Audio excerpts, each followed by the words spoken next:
ప్రస్తుతం మనతో పాటు ప్రముఖ ఆధ్యాత్మికవేత్త ఆస్ట్రాలజర్ దత్తాత్రేయ గణపతోపాసకులు మురళీధర్ శర్మ గారు ఉన్నారు. గురువుగారితో మాట్లాడేద్దాం. నమస్కారం గురుగారు. మహాదేవ. డిసెంబర్ మాసం 2025లో చివరి మాసం కుంభరాశి వారి పరిస్థితి ఏ విధంగా ఉండబోతుంది? ఏళ్ళనాటి శనిలో ఉన్నారు, దీని తాలూకు ఇంపాక్ట్ ఈ నెల ఎంతవరకు ఉంటుంది? ఓవరాల్గా ఈ నెల అంతా కూడా ఎలాంటి జాగ్రత్తలు తీసుకోవాలి గురుగారు? తప్పకుండా. ముందుగా కుంభరాశి ప్రేక్షకులకు అందరికీ కూడా అమ్మవారి శుభ ఆశీస్సులు. అదేవిధంగా నూతన ఆంగ్ల సంవత్సర నూతన శుభ ఆశీస్సులు ఉన్నారా? ఎందుకంటే మనకు ఉగాది టు ఉగాది మరి ఇక్కడ ఈ ట్రెండ్ ఎట్లయితే ఉందో అట్లా మనం కూడా వీడియోలు చేయాలి అన్నట్టుగా మరి ఇప్పుడు 2026 కూడా ఆల్మోస్ట్ చేసేసాం. సో మన ఛానల్లో ఉన్నవి చూడండి తప్పకుండా. 2026లో మరి ఎట్లా ఉండబోతుంది ఏమిటి అనేటువంటిది మొదటి 6 నెలలు, సెకండ్ 6 నెలలు అట్లా చేసి పెట్టాం మీకోసం. సో అదేవిధంగా మరి 2025 చివరి మాసం డిసెంబర్ నెల కొంచెం బాధాకరంగానైతే ఉంది వాస్తవానికి కుంభరాశి వారికి. ఎందుకంటే అసలు ఏం చెయ్యాలి అనేటువంటిది అర్థం కాని పరిస్థితిలో కుంభరాశి వారు కన్ఫ్యూజన్ అంటారు. ఎందుకంటే కొందరికి ఏదైనా మనం ఎక్కడి నుంచి వచ్చాము ఏమిటి అనేటువంటిది ఒక జ్ఞానం అనేటువంటిది ఉండాలి, ఒక విచక్షణ అనేటువంటిది. ఇవాళ ఎటు తిరిగి నడివంతరపు సిరి వచ్చిన నడివంతరపు సిరి అంటే ఇక అది వేరు. నా పాయింట్ ఆఫ్ వ్యూ ఏంటి అంటే ఇప్పుడు ఉన్న దాంట్లోనే ఓవర్ బిల్డప్ ఇవ్వడం. ఇప్పుడు నిన్ను ఒక ₹1,00,00,000 మనిషి తీసుకువచ్చి పెట్టిండు. ఉదాహరణ చెప్తున్నా, ఎవరు బాధపడాల్సింది కాదు కానీ చెప్తున్నా. ఒక ₹1,00,00,000 మనిషి నిన్ను తీసుకువచ్చి నిన్ను నమ్మిండు అనుకుందాం, నీతో పొత్తుగూడాడు అనుకుందాం. ఈ వ్యక్తితో నువ్వు ₹1,00,000 మనిషివి, 1,00,000 కాదు ₹1,000 మనిషివి అనుకుందాం, 10,000 మనిషివి. ₹1,00,00,000 మనిషితో మనం ఏ విధంగా ఉండాలి? ₹1,00,00,000 మనిషి కూడా మెయింటైన్ చేయలేని వస్త్రాలు నువ్వు మెయింటైన్ చేస్తే ₹1,00,00,000 మనిషి కూడా ఉండలేని విధంగా అంత రుబాబుగా ఆయనకు ఉండదు. అంతటి రుబాబుగా మనం మాట్లాడడము, అర్థమవుతుందా పాయింట్? అంతటి రుబాబుగా మనం మాట్లాడడము, అంతటి విధంగా మన యాటిట్యూడ్ చూపించడము, ఇది శనేశ్వరునికి నచ్చదు. ఫస్ట్ కుంభరాశికి అధిపతి శని, కుంభరాశికి అధిపతి శని. ఎందుకంటే మనము అంతకుముందు జీరో అని తెలుసు, ఏదో ఒక ప్లాట్ఫామ్ మీద తీసుకువచ్చినప్పుడు దాన్ని మనము గ్రహించుకొని ఉండాలి. గల్లా ఎగరేసుకొని ఉంటే శనికి తెలియదా శనేశ్వరునికి ఏంది అనేది? దాని ఎఫెక్ట్ ఇచ్చేస్తాడు ఇమ్మీడియట్గా. సో అలాంటి ఉద్దేశంతో ఎవ్వరు ఉండద్దు. అది కుంభరాశి వారా, మకర రాశి వారా, మీనరాశి వారా, ఎవరైనా మంచిది. ప్రజెంట్ ఇప్పుడు మేషానికి వచ్చింది ఏలినాటి శని, సుమారుగా 8 నెలలు అయిపోయింది, 1 ఇయర్. ఇప్పుడు సింహరాశికి అష్టమ శని, దాని తర్వాత కన్యారాశి. ఈ రాశుల వారు జాగ్రత్త. ఓవరాల్గా కుంభరాశి వారికి ఎట్లా ఉన్నది అంటే పెనం మీద ఉన్నటువంటి రొట్టె కాస్త పొయ్యిలో పడ్డట్టుగా అయిపోయింది వీరి పరిస్థితి. ఏం చేయాలో అర్థం కాదు. మరి ఇలాంటి సందిగ్ధంలో కుంభరాశి వారికి కొంత వ్యాపారంలో కూడా నష్టాలు రావడము, అదేవిధంగా సుఖ సంతోషాలు దూరం అవ్వడము, దీనికి తోడు కొంత శుభకార్యాలకు సంబంధించి ఏవైతే అనుకున్నారో అవి కాస్త పోస్ట్ పోన్ అవ్వడం కావచ్చును, స్థిరాస్తులలో నమ్మక ద్రోహాలు కలగడం కావచ్చును, ధనాదాయం లేక ఇబ్బందులు పడేటువంటి సందర్భాలు కావచ్చును. అదేవిధంగా కొంతమేర ఇంకనూ చూసుకున్నట్టయితే ఈ యొక్క ఇలాంటి సిచ్యువేషన్స్ ఎదుర్కొనేటువంటి దాఖలాలు. ఇక అన్నిటికంటే ముఖ్యంగా గౌరవము నాశనము.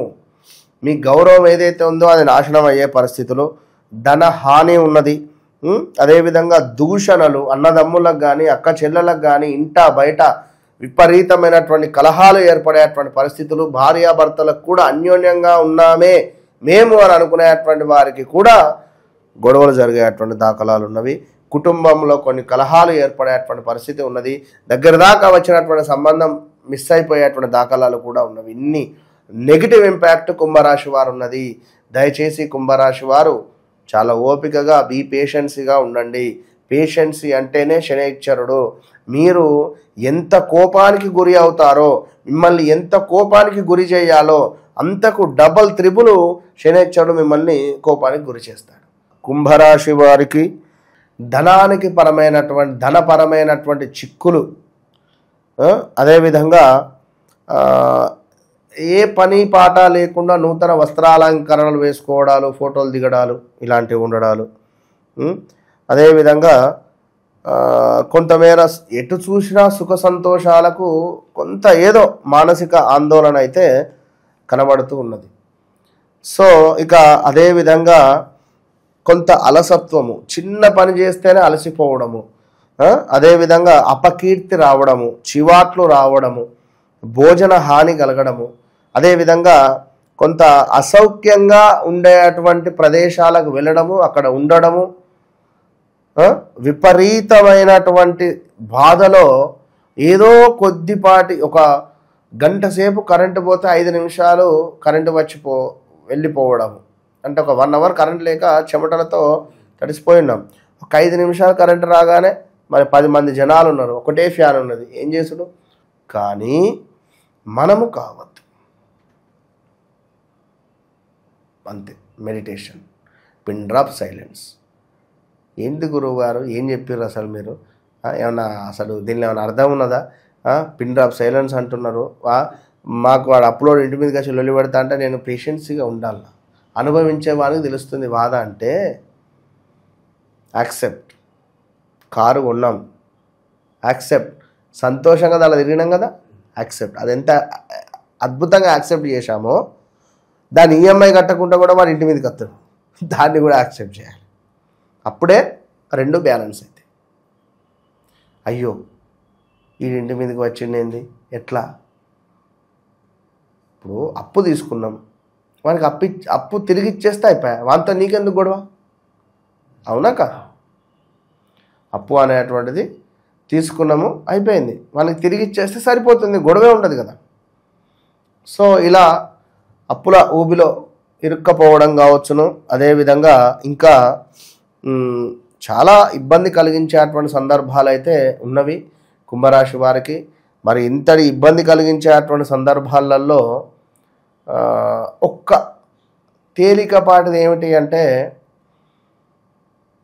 క్రికెట్ రంగంలో కానీ, ఈ గేమ్ రిలేటెడ్ కానీ, ఆన్లైన్ గేమ్స్ కానీ, అదేదైనా అందులో కొంత డబ్బు మాత్రము వచ్చే పరిస్థితి ఉన్నది. ఇవాళ రేపు ఎన్నో యాప్స్ ఉన్నాయి, యాప్స్ చాలా ఉన్నవి, ఏదో రకంగా డబ్బులు వస్తున్నాయి దానిలో. అది 1, 2 అనేటువంటిది లేదు. ట్రేడింగ్ అట, ఆన్లైన్ ట్రేడింగ్ అని ఏదన్నా మేబీ ఛాన్స్ ఉంటే చిల్లర ఖర్చుల మందం అటో ఇటో వెళ్ళిపోయేటువంటి పరిస్థితులు ఉన్నవి కనుక అది చూసుకొని ముందుకు వెళ్ళొచ్చును. ఏది ఏమైనప్పటికీ కూడా ఇవన్నీ చెప్పింది కుంభరాశికి సంబంధించి. మీరు చెప్పినవి నాకు ఒక్కటి కూడా జరగలేదు గురువుగారు. మరి అవమానాలు అన్నారు, గొడవలు అన్నారు, ఉద్యోగ మార్పిడి అన్నారు, మనపై చాలా నెగిటివ్ ఇంపాక్ట్ ఉంటుంది అన్నారు, నరదృష్టి ఉంది అన్నారు, శత్రు ఘోష ఉన్నది, ఇన్ని చెప్పారు. మరి నాకేం కాలేదంటే సంతోషం. వాళ్ళ జాతకంలో మంచి మంచి యోగాలు ఉన్నాయి అనుకోవచ్చా? యోగాలు ఉన్నాయో మరి ఇంకే ఉన్నాయో, అసలు వాళ్ళది కుంభరాశో కాదో కదా, అది కూడా పాయింటే కదా. అదే అనుకుంటున్నారేమో. అట్లా ఇప్పుడు సాసి సూసే, సాగరిక, సుమంత్, సంతోషు, ఇట్లా సాక్షరాలతో ఉండేటువంటి వారు చాలామంది ఉన్నారు. వీరికి సంబంధించినటువంటి వారికి లాస్ట్ ఇయర్ చాలా బాగుంది. అంతకుముందు ఇయరు ఇబ్బంది కలిగించే సందర్భాలు ఉండే, కానీ లాస్ట్ ఇయరు కొంత పర్వాలేదు అనే విధంగా ఉంది. 2024 సుమారుగా ఆగస్టు నుండి 2025 ఆగస్టు వరకు కొంత ఓకే బ్యాలెన్స్. ఇప్పుడు 2025 ఆగస్టు నుంచి 2026 ఆగస్టు దాకా తట్టుకోవాలి, ఓపికగా ఉండాలి, ఇంకా పేషెన్సీగా ఉండాలి. చెరుకు రసంతో అమ్మవారికి అభిషేకం జరిపించుకోవాలి, తేనెతో విష్ణుమూర్తి పాదాలను కడగాలి. అదేవిధంగా దానిమ్మ పండ్ల రసముతో సుబ్రహ్మణ్యేశ్వర స్వామికి అభిషేకం చేయాలి. దానిమ్మ పండ్లను చక్కగా తాంబూలంగా బ్రాహ్మణులకు అందివ్వాలి. రోజొకటి. అబద్ధాలు ఆడకూడదు. ఇక్కడి అక్కడ అక్కడి ఇక్కడ అస్సలు చెప్పకూడదు. ఏ విషయాలను కూడా బయటికి చెప్పరాదు, సీక్రెట్గా ఉంచుకోవాలి ఖచ్చితంగా కూడా. అదేవిధంగా ఇతరులకు చెడు సలహాలు కూడా మనం ఇవ్వద్దు. ఇతరులకు చెడు సలహాలు ఇచ్చినా ఇబ్బంది పెడుతుంది. అదేవిధంగా వ్యసనాలకు బానిసలు కావద్దు. దీనివల్ల ఇంకా ఇబ్బంది పడుతుంది. ఒకరి కింద పనిచేయడం, ఉద్యోగాల్లో ఆటంకాలు వస్తున్నాయి అనుకుంటే మనం వ్యసనాలకు బానిస అవ్వడమా, ఒకరి గురించి ఒకరికి చెప్పడమా అనేది ఆలోచించుకోవాలి. అదేవిధంగా వెంట్రుకలు ఊడిపోవడం కానీ, తెల్లగా మారడం కానీ, ఇలాంటివన్నీ మనకు చెడు సంకేతాలు. అన్నం తినేటువంటి దాంట్లో వెంట్రుకలు రావడము, ఇవన్నీ కూడా వివాహములో లోపాలు, అదేవిధంగా అపశృతులు, ఆటంకాలు, ఇవన్నీ ఇంకా గమ్యం లేని ప్రయాణాలు. అసలు ఎటు పోతున్నామో తెలియదు, వాడు ఎవడో రమ్మంటే వానితో పోవడం. అదేవిధంగా ఇంకా మనకు తల్లిదండ్రులతో గొడవలు, ఇన్ని చాలా ఉన్నవి ఇక్కడ మనకు. ఇవన్నిటికి సంబంధించి కొంత కాళ్ళకు పుండ్లు అవ్వడము, గుండ్లు గుండ్లులాగా, చీము గారడాలు డేంజర్ జోన్లో ఉంటవి. వస్తువులు దొంగతనానికి గురి అవ్వడాలు కావచ్చును, ఇంట్లో పెట్టేటువంటి బంగారం పోవడం కానీ, దగ్గర వస్తువులు మనకు సంబంధించినటువంటి బంధువులు ఉండడము, అదే సమయంలో బంగారం పోవడం ఏమిటి, ఏమైనా పర్సు మిస్ అవ్వడం కానీ, పర్సులో డబ్బులు, ఆ పర్సు మిస్ అవ్వడం కానీ వివాహానికి వెళ్ళి, ఇలాంటివి. అదేవిధంగా మనము చేయకుండా మనపై దొంగతనం చేసినాము అనేటువంటి ఒక అభాండం మోపడం కానీ, ఇలాంటివి జరుగుతవి. జాగ్రత్త. ఏది ఏమైనప్పటికీ అసత్యము పలకరాదు, అధర్మము అంతే. ధర్మంగా ఉండండి. ధర్మో రక్షిత రక్షిత. అంతా అద్భుతాలు జరుగుతవి. వ్యక్తిగత జాతకము కోసము అంటే ఇవన్నీ కుంభరాశి గురించి అని చెప్పాం, ఆ విషయం కూడా చెప్పాం. కానీ మీ డేట్ ఆఫ్ బర్త్, పుట్టిన సమయం ఉంటే మీ జీవితం మీ చేతులలోనే ఉంది. మార్పు అనేది అది గన్ షాట్ నేను చెప్తున్నాను. ఎందుకంటే అంతటి ఆయుధం మీ దగ్గర పెట్టుకొని మళ్ళీ మీరు ఏదో ఒక గుండు సూది కోసం ఎదురు చూడడం అనేటువంటిది అవివేకం. కనుక అది గమనించుకోండి, మీ జీవితాన్ని మీరే మార్చుకోండి. All the best. ఓవరాల్గా కుంభరాశి వాళ్ళ పరిస్థితి ఈ డిసెంబర్ మాసం ఏ విధంగా ఉండబోతుందో చాలా బాగా వివరించారు. ధన్యవాదాలు. మహాదేవ.